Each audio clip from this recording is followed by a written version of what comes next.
thy air of showers of blessing, thou art scattering full and free. Showers the thirsty land refreshing, let some drops now fall on me. Even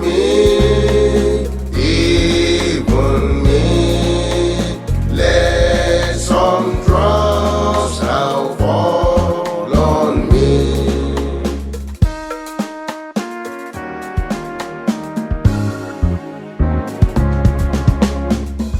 Oluwa, mo gbọ́ pé Ìwọ Nrọ òjò ìbùkún lọfẹ.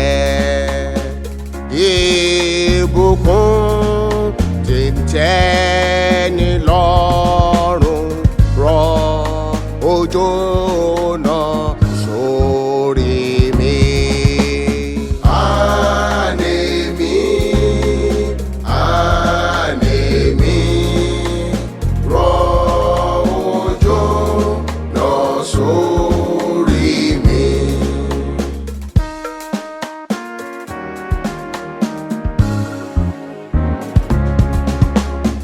Pass me not, O gracious Father, sinful though my heart may be.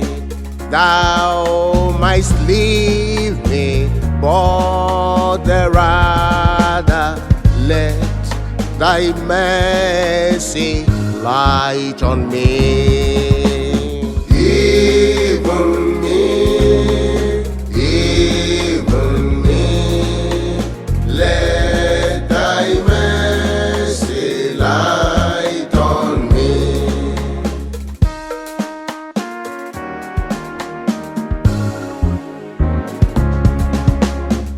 Máa kọjá bàbá Olõre, bí ẹ̀ṣẹ̀ mi tilẹ̀ pọ̀. Wọ́n lè fi mi sílẹ̀, ṣugbọn jẹ́ kánú rẹ̀ bá lé mi. Àní mi, jẹ́ kánú rẹ̀ bá lé mi.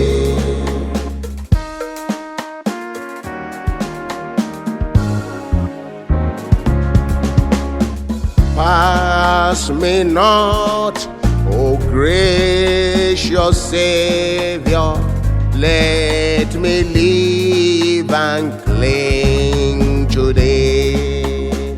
I am longing for thy favour, whilst thou art calling on me.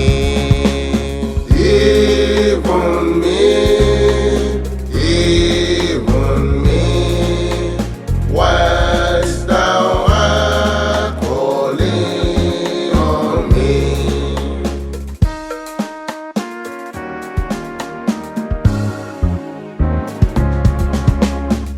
Máa kọjá mi, Olugbala, jẹ́ kémi lè rọ́mọ.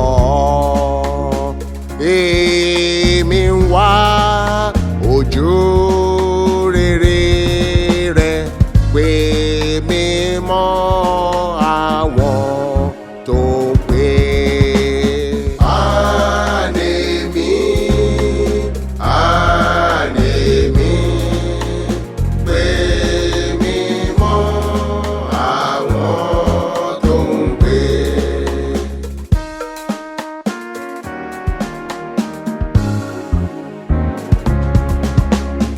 Love of God, so pure and changeless, blood of Christ, so rich and free. grace of God, so strong and boundless, magnify them all in me. Even me, even me, even me, even me, even me, magnify them all in me.